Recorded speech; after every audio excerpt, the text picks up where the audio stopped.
Hit it.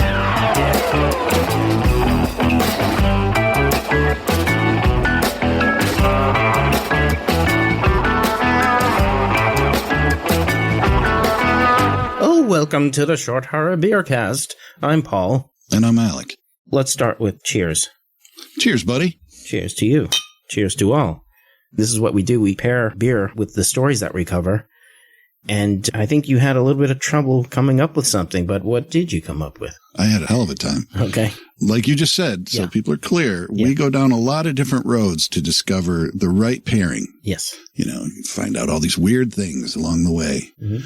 And, you know, this was a tough story for that. It was, for me, I was vexed until a couple hours ago. Okay. Wow. All this will make sense later, but to keep it short, I searched basement. I searched sub-basement. I searched office. I searched elevator. I searched Ramsey. I searched Campbell. Wow. You know, try and find a beer that maybe, you know, something. I was being very literal, you know. Like, does Campbell's Soup Company make beer? No, but there is a Campbell. I forget where they're out of, but all these things were there, but I could not get them, at least not in time. Okay. Anyway, the story's called Down There. So I was like, all right, I'll Google that, see what's going on. And that was a fucking mistake, dude. Holy shit. It led me to this horrible and infuriating discovery. So in August of 2018, the New York Post had a story with the headline that read, Polish brewing offering vagina beer. I've heard of this. You did? Yes, I've heard of this. Good. I feel vindicated. Like I'm not being a creep over here making up some bullshit. I've actually heard of this. All right. Yeah. So, and you know, if you decide to go down that tack, the article says, yep, you read that right. Vagina beer. Yep. Brewers in Poland have developed a fermented drop made from the vaginal lactic acid of beautiful women. Okay.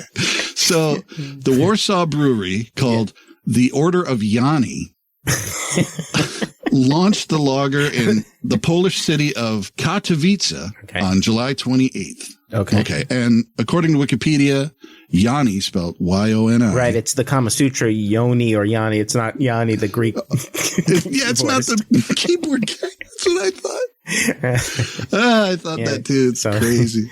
But anyway, yes. It means female genitalia in Sanskrit. Yes. Okay. That's as far as I'm going on that. So, I was like, what now? You know, what's happening? Gross. What are they doing over there? Yeah. So I was like, I'm not doing that. That's insane. I don't even think I don't know how real it is. I mean, I read it's in the New York Post. I don't know if they ever released it. I guess they did. Whatever. I think they did, actually. If I'm not, I mean, I remember the story. I never heard anything past that story, though. So who knows? Maybe it's true. Right. Maybe they. Yeah, because it was 2018. Who knows what they've been up to since then over there in Katowice. Right. So anyway, I was like, no. So I went on I was like, I'm just going to go to the liquor store and see what grabs me because I can't research this anymore. I'm losing my mind. Right, sure. It's very important to me. Right, sure. Yeah. I got you. Okay, so went down there and the guy's like, what are you looking for? I said, well, it's a long story. And I told him, he goes, oh yeah, I heard you were in here. And the other guy that helped you out told me about it. I said, okay, cool. So I said, well, what I'm doing is, the story is this. And I kind of tell him what's going on. And I said, more or less, that's about it. I don't want to bore you with the whole thing. And he said, well, how about this? And I said, what is it? He goes, read it. And I get up close to it. And the title's super small on the bottom of the can. And it says, smells like a safety meeting. I was like, wait a minute. What? And I thought that's perfect. Because, you know, our heroine in the story could have certainly used a really good safety meeting before she carried on with her night. It's true. And I was like, this is as close as I will ever fucking get to matching this story. That's great. Yeah. And I was like, that's awesome. And I looked closer and it's from Dark Horse Brewing Company in Marshall, Michigan. Oh, wow. Okay. I'm like, come on, man. This is crazy. It's too good to be true. So I'm like, yay. I didn't have to just, you know, cause I was thinking I'll just get a British pub beer like a Boddington or something. Oh, yeah. And say, that's what I did, you know, and give up. But anyway, you know, first I had to go down this horrible, spiky, terrible road to find this lovely match of a beer for the story. Wonderful. And I'm excited. Well, okay. That's amazing. I love it. That's nothing like it. Also, it's 8.5 ABV. Oh, wow. Which okay. is pretty solid. That's nice. Yeah. Okay. Yep. Smells like a safety meeting. Okay, sorry. Well, guess what I did? Hit me. What'd you find? I got a British pub beer. You did not. I swear to God, I had the same problem you did. I was like, I don't know what the hell to get. And then, fuck, it was hard, right? Yes, no, totally hard. And then just out of the blue, I happened to spy with my little eye in the corner. It was Samuel Smith's Nut Brown Ale. And I was like, oh, I love this beer. I love this company. Samuel Smith's is a great really company. Good beer. Yeah. And so I said, oh, this is the type of thing these guys would have gotten after their a day at their job. They would have all convened at the pub and gotten a beer. So I'm the cop out here. Well, I'm sorry. I just, because I wanted to. I almost did, but I get real. It's the only time I've been competitive is with getting this beer right. Yeah, I want this because it's in the name of the podcast. I'm like, I got it. I know, and I'm sorry that I sort of copped out with it. You didn't, because remember the first episode I had. Dirty bastard that had nothing to do with anything. Well, the main character was a dirty bastard, so that worked. Yeah, I guess. Samuel Smith's Nut Brown Ale is a good one to enjoy on a rainy night too. That's the other thing. I was like, this is which is also appropriate. Right, yes, exactly. That's what I was thinking, and it does smell like a basement. No, I'm just kidding. No, it doesn't. But no, it's wonderful actually. Good. And this is the oldest brewery in Britain, by the way. Founded in 1758. I was looking up some cool facts about it. Yeah, they use water from the same well that was sunk back in 1758. Still drawing water from it, so it's pretty cool. That is cool. Yeah, neat stuff. Anyway, so there we are. There we are indeed. So, good choice, great choice, actually. Yeah, I think we both did just fine. Okay.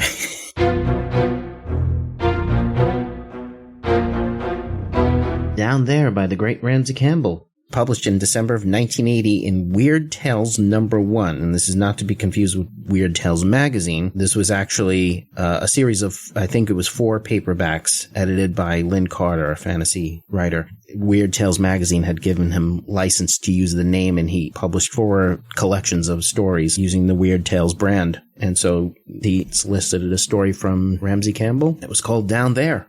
Ramsey Campbell himself was born in 1946 in good old Liverpool. He was 34 years old. No, I'm sorry. He was 34 years old when Down There was published. See, this is the thing. If you've been listening for the past 4 or 5 episodes, I do nothing but bad impressions. So I wouldn't call them bad. Good old Liverpool. He was 34 years old when Down There was published. I'm obsessed with the age of writers when they write these great stories because I'm at the age where most writers drink themselves to death. I get that, yeah. Ramsey Campbell is probably one of the most respected horror writers, authors, writers in the biz. Mm-hmm. Career spanning 50 years, a horde of awards this guy's got. He started out writing Lovecraftian type stuff. He was very influenced by Lovecraft. He would imitate him, and by imitating him, he would set everything in New England the way Lovecraft did. He would set things in Rhode Island despite never having visited America. And it wasn't long before it dawned on him that a writer ought to stick to his location. And I can attest to this. You grow up with a sense of physical place that seeps into your bloodstream. You know the people. And, we talked about this with Stephen King. He knows his people. Sure. Here's something interesting. This is going to tie into our other episodes. Campbell was a big fan of our good friend Fritz Leiber. He cites Smoke Ghost as an influence. And he said, oh, cool. Yeah, and we can see that influence here for sure. Yeah. And this ties in because Smoke Ghost, the story, and the Smoke Ghost creature itself are both born out of a sense of place that Fritz Leiber had. Everything is just entrenched in urban Chicago. Leiber lived and breathed that air. Okay. And Campbell, I can see drawing a lesson from that story. Write what you know is not write what you have experienced. It's just write what you know. I know this place. I know these people. Okay. So Ramsey Campbell took that lesson to heart, and he set his stories in locations that were more familiar to him, obviously, like Liverpool and London, and so began to write and publish a lot. So this is a very British story. They say things like lifts instead of elevators, and they drink tea, which is very strange to me. Yeah. Doesn't matter. I'm a closet Anglophile. I don't like to admit this at all, but I am. I love British culture. Good. Despite the fact that I'm very pro-American democracy, but I just love British culture.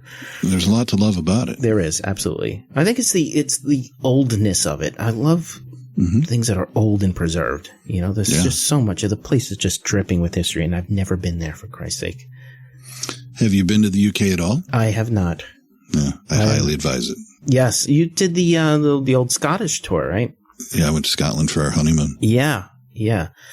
And like you said, it's Eddie Izzard made a joke. He goes, I'm from the UK, where the history comes from.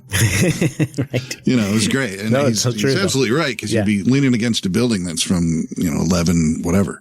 That's amazing. And you're like, what is happening here? Anyway, please make your way there. You'll fall apart. Yeah.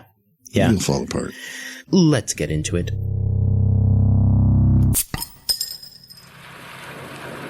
So we open with our protagonist, Elaine. Elaine works for Inland Revenue, the now defunct division of the British government's tax department. Elaine is staying late. She's got some work to do she wants to catch up on, but we find out that there's another reason why she doesn't want to go home anytime soon. She's caring for her elderly father. We'll get to him in a moment. Right now, she's got other problems. She sort of feels like an outcast in her office.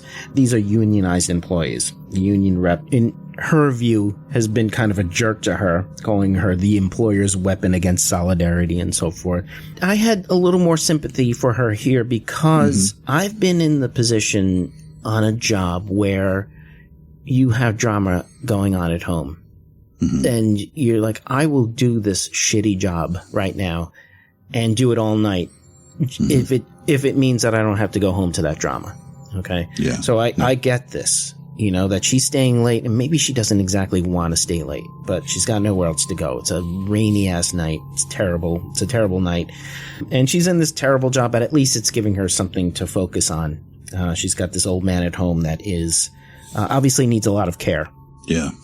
So Campbell goes on to give us this wonderful bit of exposition, okay, about just her situation, where she is, what she's doing there, and I wrote down this comment, this is how it's done, okay?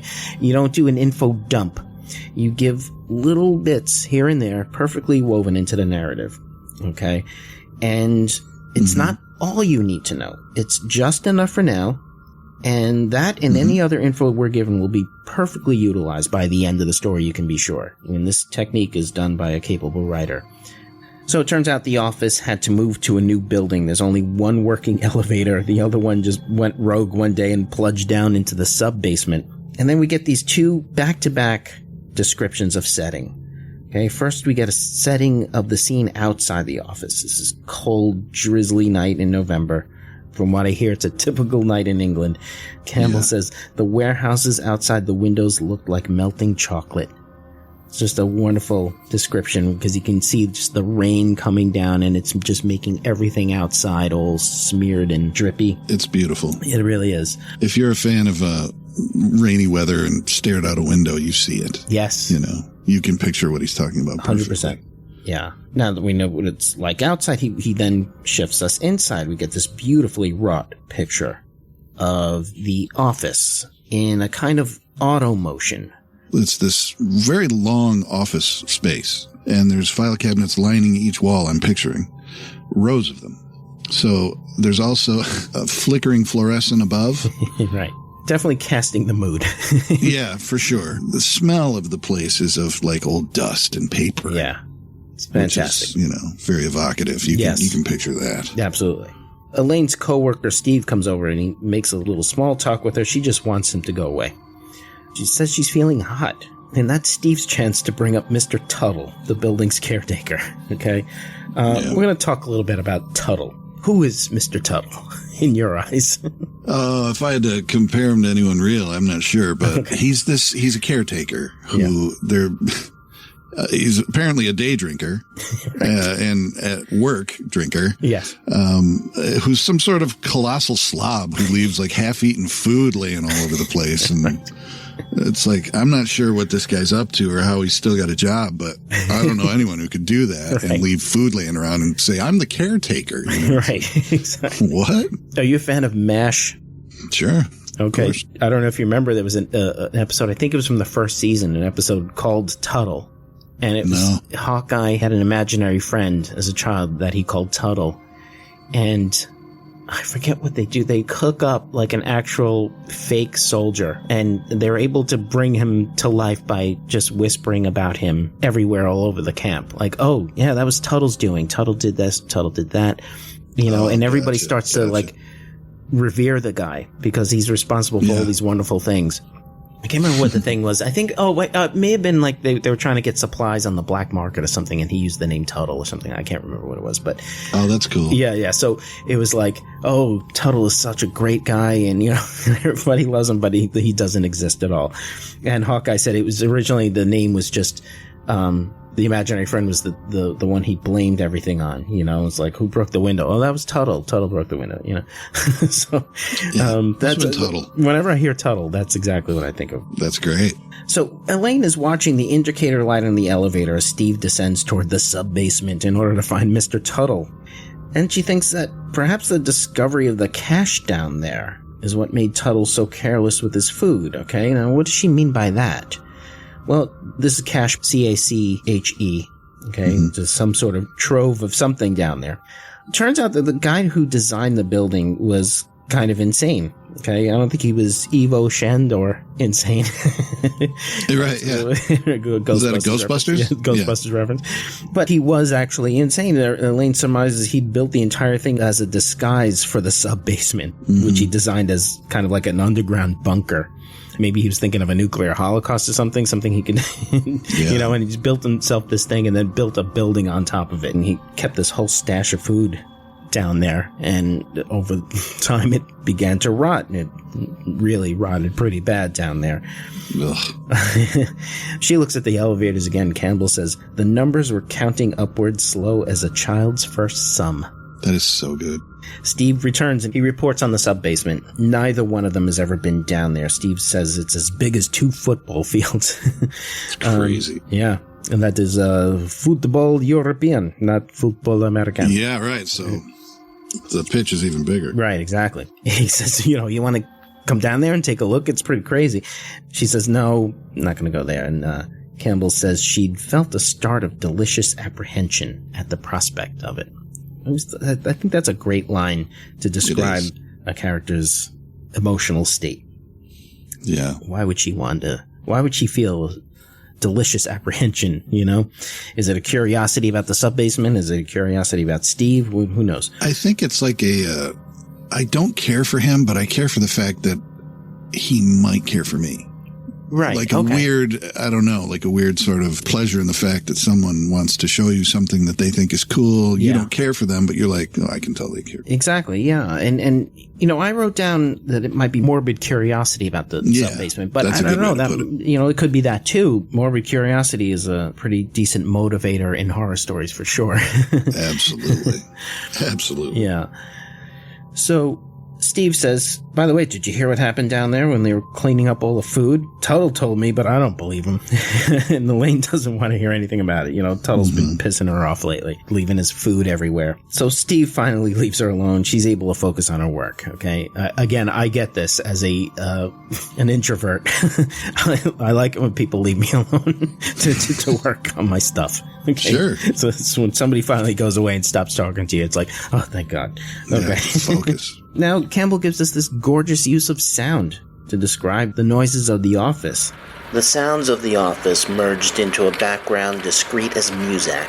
The rustle of papers, the rushes of the wind, the buzz of the defective fluorescent like an insect trying to bumble its way out of the tube.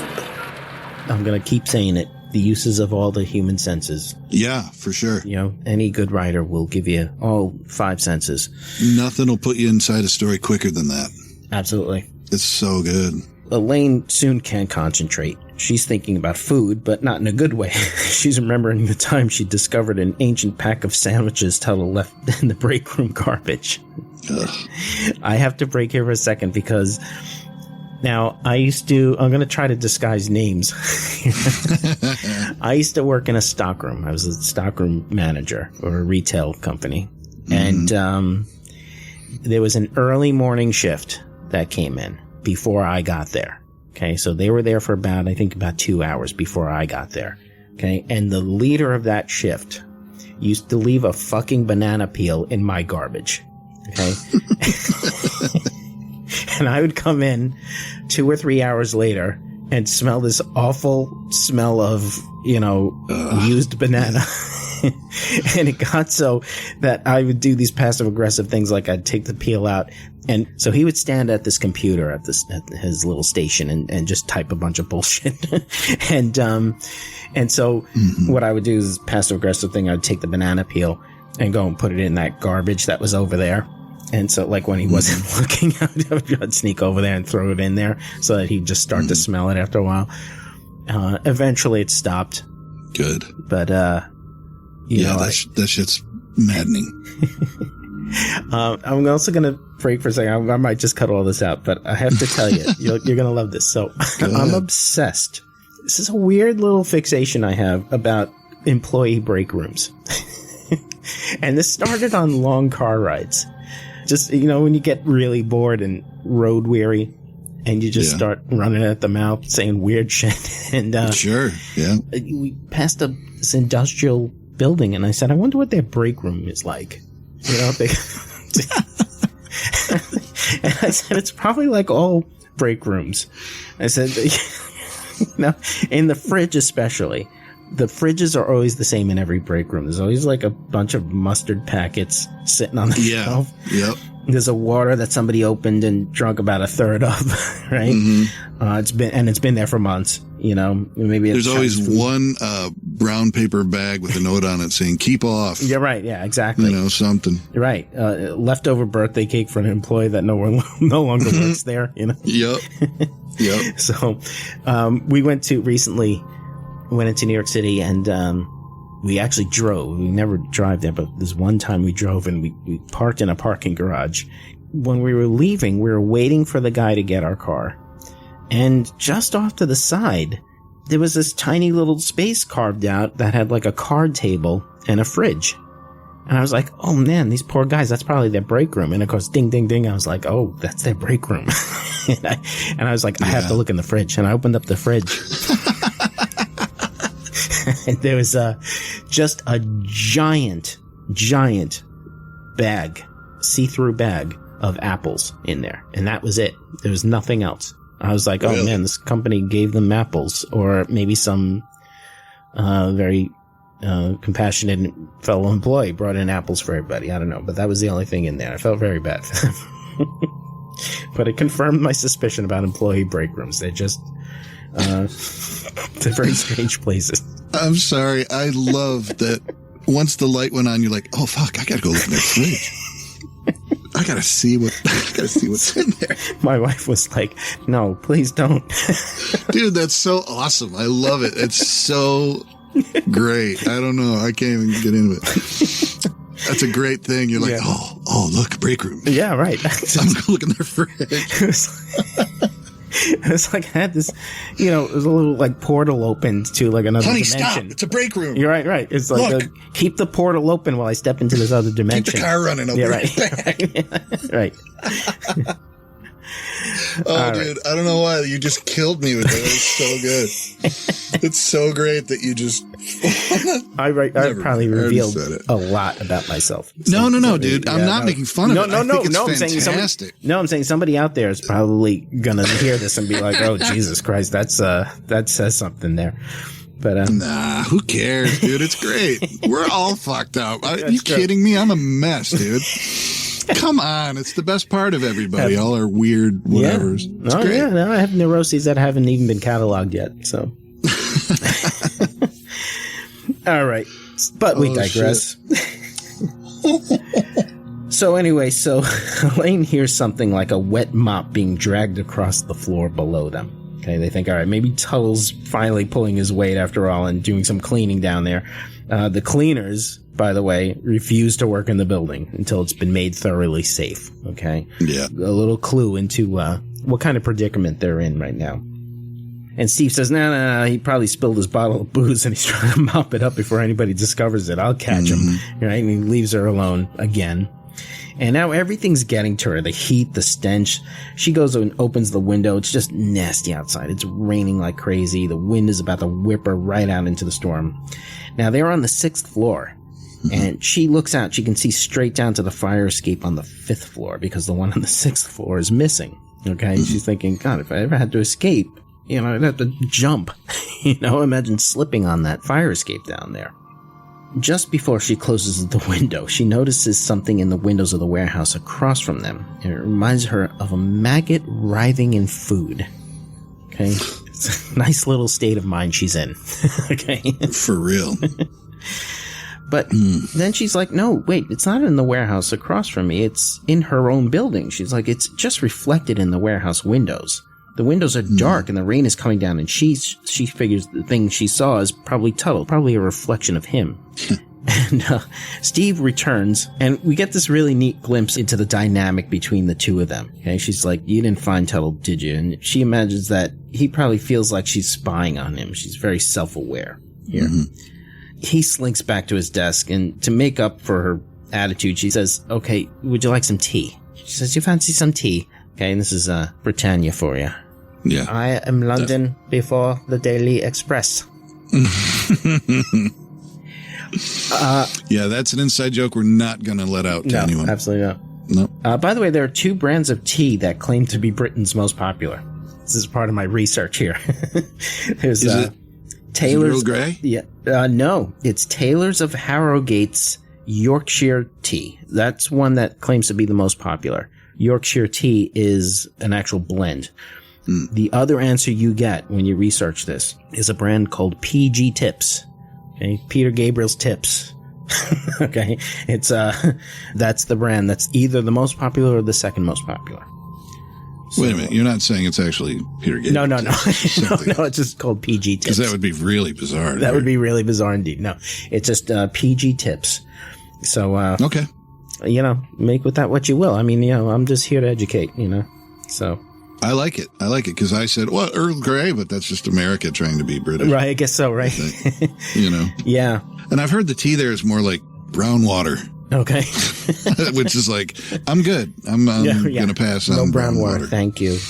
Not to discourage any of our UK listeners because we have so many of them. Absolutely. I don't want them all to bail. I've never tasted your tea. I don't know what I'm talking about. Yeah. I've tasted Twinings. That's the only one. But I don't even know if it's like an American version of Twinings or something. But I like it. It's not bad. But all I've had is Sleepy Time tea. I need to go to sleep. To show you how serious the British are about their tea. 3 writers that I know of and love have written essays about how to make a proper cup of tea. The first was George Orwell. The second was Douglas Adams, who wrote Hitchhiker's Guide to the Galaxy. And the third was Christopher Hitchens. The 3 of them wrote how you make a proper cup of tea. That's it. There's no other part of the essay. It's just Americans don't know how to make tea. Here's how you do it. Yeah. I have to go to America quite a bit, so please figure this shit out. I'm not drinking your gross attempts anymore. That's kind of what it's like. I don't know. It's don't understand tea. Here's how you do it. That's fair. Yeah, there's a whole ritual to it. I love that. Just drink coffee. Just be done with it. For Christ's sake. Throw that stuff into the water. Drink some coffee instead. Steve leaps up. He says, I'll make it.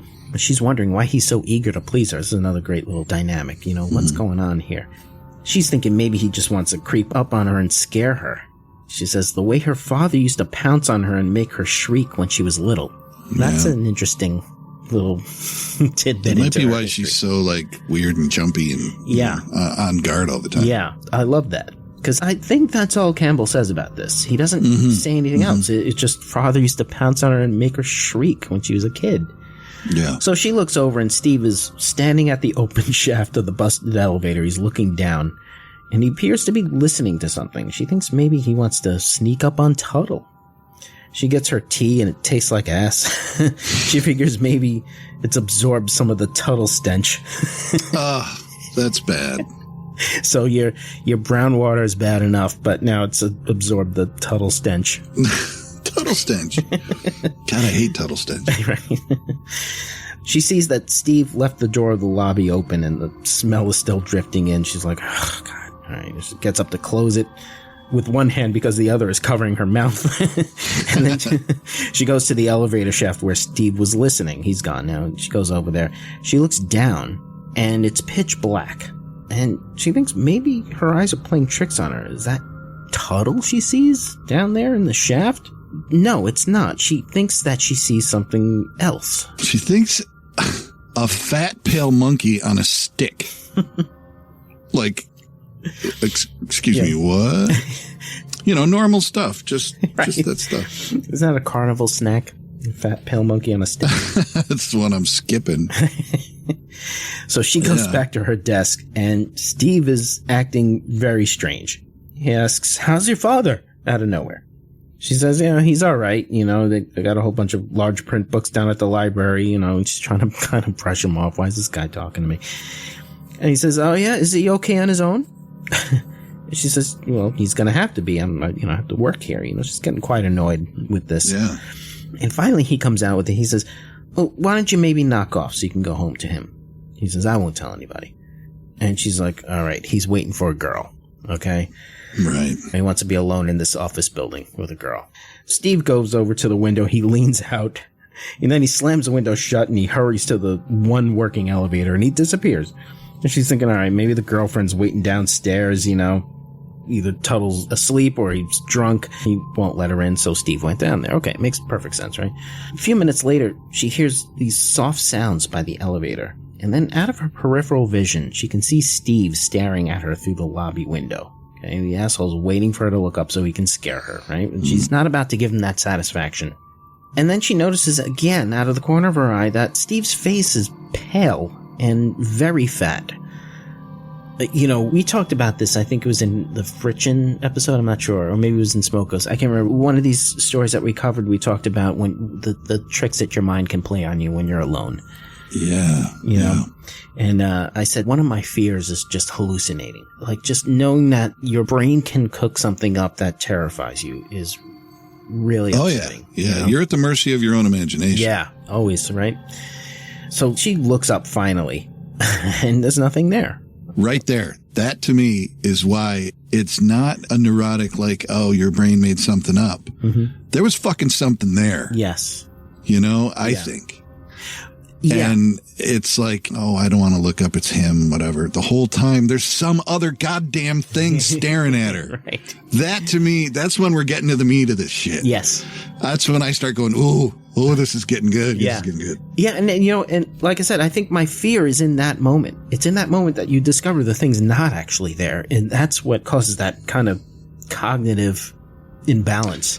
Oh, see, I'm reading it different. Okay. Like, she looks up because she's annoyed. Like, stop staring at me. Wants to say that to him, and there's nobody there because the thing ducked out of the way. Right. And I'll explain why in a little bit. Yes. You know why. Of course. So to me, I'm like, oh, shit. It's good. It's good. Well, it's great. Yeah, like I said, either way you interpret it is actually really cool. Definitely. So she can see there's another door just off the lobby, and that it's been left ajar. Okay, it's probably Steve and his girlfriend, right? She figures the office tonight is ripe for these kind of shenanigans. It's a rainy night. The two of them are alone. Sure. Okay, Steve's has got a piece in there, right? And there's natural hiding places in the alleys of file cabinets, Campbell says, which is great. And the whole place is alive with the buzzing of the fluorescence and the rain outside. It's perfect for covering up footsteps. Okay. Yep. You get this wonderful scene of ambient noise from the office, the atmosphere that's been created by the storm outside. It's perfect. It's really great. So Steve returns. He's acting very strange indeed. His forehead is wet. Is it from the rain? Is he sweating like a pig? She doesn't know.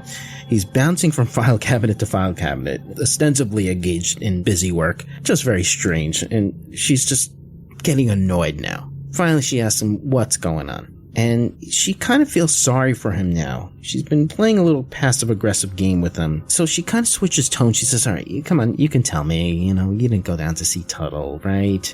Trying to make it easy for him to confess the truth. Right. But Steve is even less at ease now that she's pressing him on it. Yeah. And he says, I don't think Tuttle's anywhere in this building.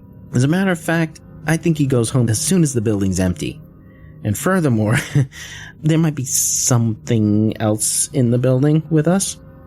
or someone else in the building with us, which is great. Okay, because now we are like on edge finally. Yep. The story brought us exactly where it needs us to be at this moment. That's the sentence you never want to hear in a real scenario. Yeah, but true. Ever. Yeah. Fuck. It's like, what? Yes. There is? Okay. So. Oh, shit. I love slow tension. I know you like this too. The slow tension, the slow build. I do. Ugh, so good. The creeping horror is the best. She's now pretty sure he's got a chip he's stashed away in the building somewhere. And he's trying to get Elaine to leave so they can be alone. Beautiful dramatic irony now. We know something she doesn't. Yeah. Steve says, whoever it is in this building, they're up to no good. I'll tell you the rest once we're out of the building. Okay? So just like you're taking this a little too far, dude. I get it. You have a woman here. You want us out. You want me out. Right. We're getting the sense Steve knows something's up. Elaine, not so much. So finally, Steve caves. He says, all right, I'm going to give it to you straight. I know why Tuttle leaves as soon as he can. And I know why the cleaners won't work here. When the workers were cleaning up the sub-basement, all that nasty food, some of that rotten food disappeared overnight, about 100 pounds worth. And what's more, there doesn't seem to be a way in or out unless whatever was responsible for the food disappearing was clever enough to conceal its way in. So Elaine obviously doesn't believe a word of this. She's like, come on, dude. You know, she's pissed that he expects her to believe it. Right. And he says, no, we need to go immediately. And yes. This makes Elaine snap. All she wanted to do is drown herself in work. Now she's being played for a fool, right? And furthermore, she's got to go home to her old man who's a handful. Mm-hmm. So she's like, whatever, fine. She goes to get her coat. When she's walking back to the office, she's pissed off so much so that she won't even give in to checking the alleys between the file cabinets. Not even the one where there seems to be a shadow lurching forth. Yeah. Mm-hmm. That's good. Your sixth sense is saying, over there, dude. Yeah. Right over there. Yeah. There's something there. And you're like, no.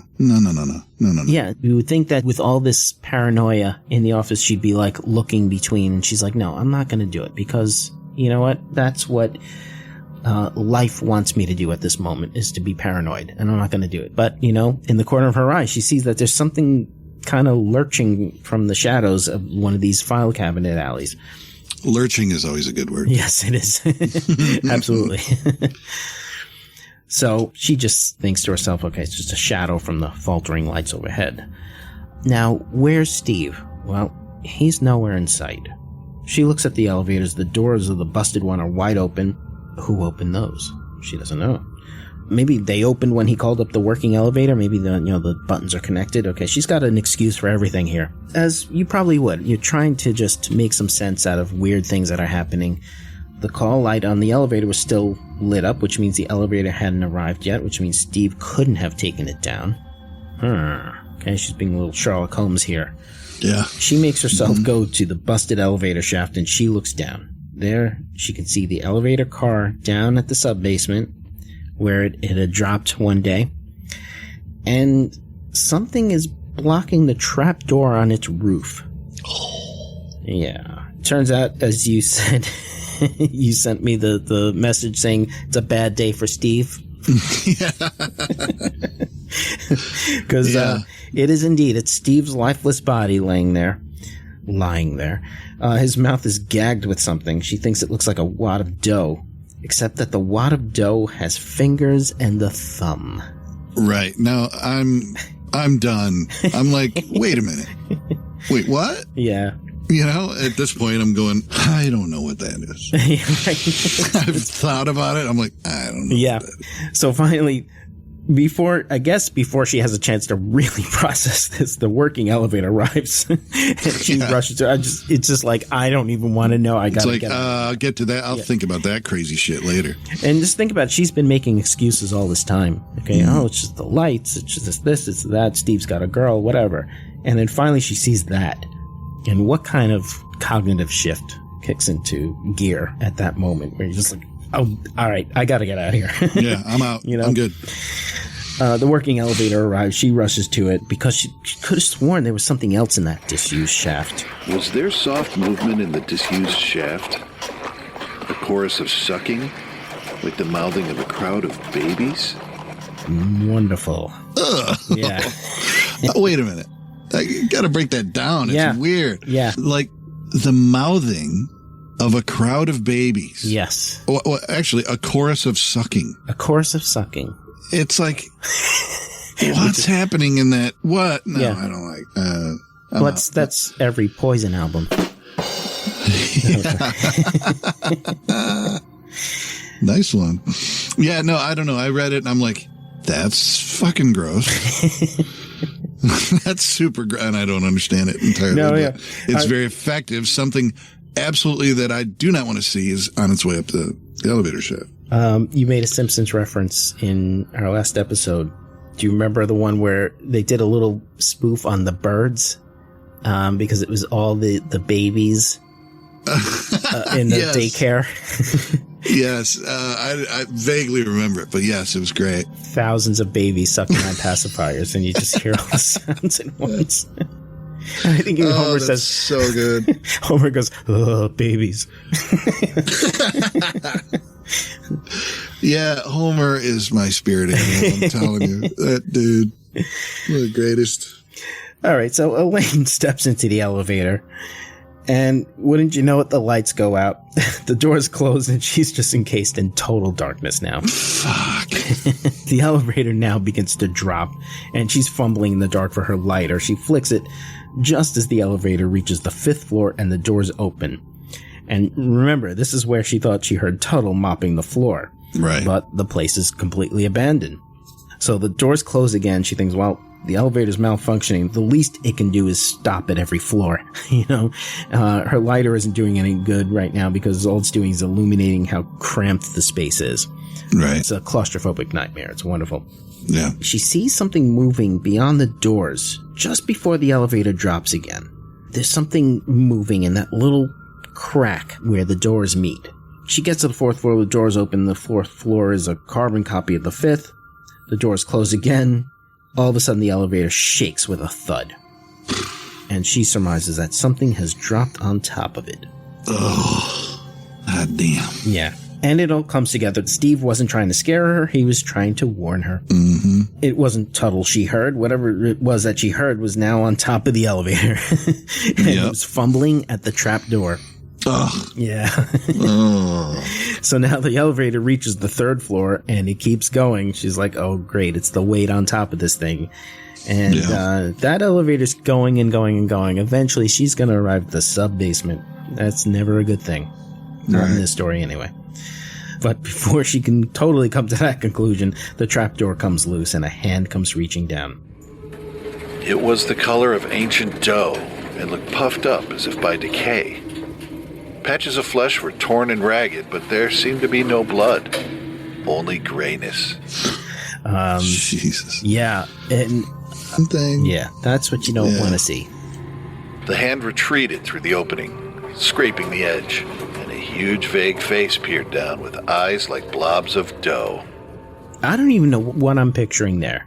Really don't either. Yeah. It's like a big doughy fat face. I get that. That's it, I guess. But to have doughy eyes too, is right. Like you get the feeling of not to get too gruesome here, but when they describe bodies that have been in the water.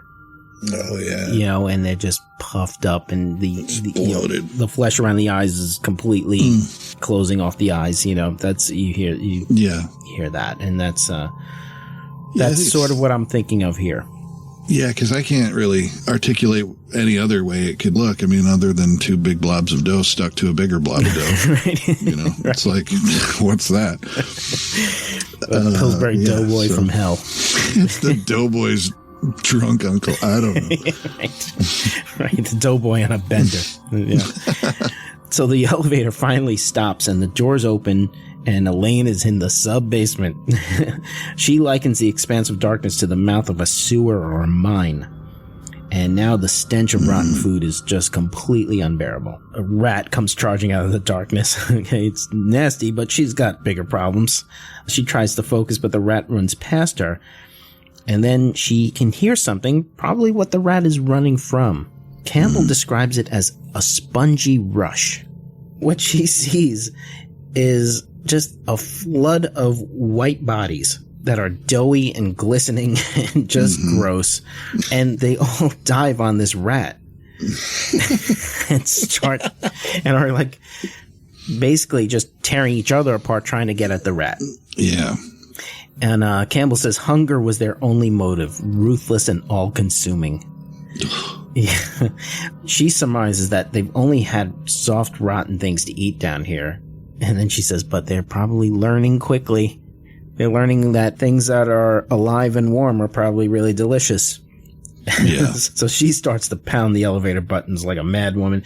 She sees that the one that had ridden down with her has now jumped down to join his buddies, diving for the rat. It's like, oh, you guys got a rat? Hang on a minute. I'll be right there. Right.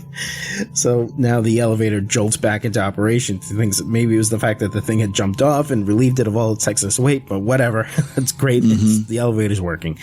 The elevator now approaches the main floor of the building. She can see the street lamps through the cracks. It's a wonderful little cinematic suspense. Yeah, there's hope. Yes. Reminds me of Smoke Ghost also, with that kind of like very cinematic visual tension. Sure. You know? Absolutely. You know, that suspense. The light is coming. Okay, there's the light. Now there's a shadow blocking the light. It's really cool. She's all but free, but when the doors open, a doughy face lurches in. And she realizes that it's actually been crushed between the elevator and the shaft. And she forces the doors all the way open and tears the thing in half. It's very pleasant. So Elaine's had a wonderful night at work here.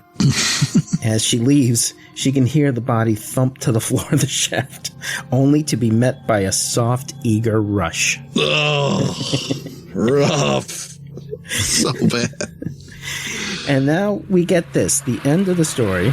She was fleeing blindly into the torrent of rain toward the steep maze of unlit streets, her father at the fireside, his quiet, vulnerable demand to know all that she'd done today. And this is where we land. Yep. We end right there. Ray Bradbury used to talk about the show. I'm not going to do the impression. I was waiting. I have to work on it. There's two Rays. There's the young Ray and the old Ray. I have to do the old Ray. But anyway. But he used to talk about stories should have a proper ending. They don't have to be a happy ending, but a proper ending. Yes, so the main problem in the story has to be solved. He says he was pissed off when he saw the Great Pumpkin because you never saw the Great Pumpkin at the end. Linus got gypped. And he says, therefore, the audience got gypped out of the Great Pumpkin. That wasn't a proper ending. So, I knew you couldn't handle it. I couldn't resist. So, that wasn't a proper ending, huh? So, so. I agree. Yeah. It's great. And like, okay, she's out of this mess. Great. She survived. She's going to go home to her dad. Her dad is going to be like, so, how was work? Right. you know? And this stuff is still out there. A little nod to the old cosmic horror that these things can only be vanquished for the time being. Yes. So Samuel Smith's Nut Brown Ale, my cop-out choice for a beer. I'm sorry. I didn't mean that. No, it's great. It's hilarious because I was like, oh, great. You're like, I didn't cop out with a Well, I was about to. Beer. I was 2 minutes from buying a Boddington and going, this is what I got. You know, that's right. I got myself a handful of darts. And my man at the store is like, well, what about this? I'm like, oh shit, dude, you nailed it. I have to get tight with my guys. I'm not tight with my guys.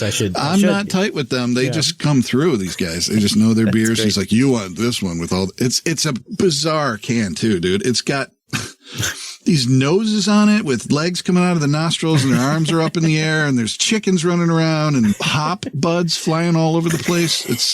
It's I guess because smells like a safety meeting is also code for burning a bowl, you know, like getting super high. Let's go have a safety meeting is a code, you know, I forgot that. It's been a long time since I've been around anybody who smoked and I don't smoke. So, right. You know, it was like, oh shit, a safety meeting now. And then the bell rang. I'm like, no, I get it. Yeah. Okay. But it still served my needs. So that's good. What was it called again? Smells like a safety meeting. Oh, it's actually called Smells Like. That's the name of the beer. I for some reason, I had another name in mind. Maybe something else he said, and then I thought that was like a little like tagline or something. No, it's Dark Horse like Brewing Company. Oh, and it's called Smells Like a Safety Meeting India Pale Ale. I was like, sold. I'll take it. Yeah. So funny. All right. Well, I'm going to kick back on the plaid sofa. Nice. With after my dart game and enjoy the rest of my nut brown ale. Put your tam on, light a pipe. Yes, thank you. Yeah. Yeah, you bet. Hello, all you malt masticators. Exactly. I love that you know that dude. He's the best. You gotta love him. Ralphie's the kid. Ralphie's the best. So that's it. I think we're going to wrap it up. I think we're out of here now. Yeah, nice one. Thanks, dude. Take care, brother.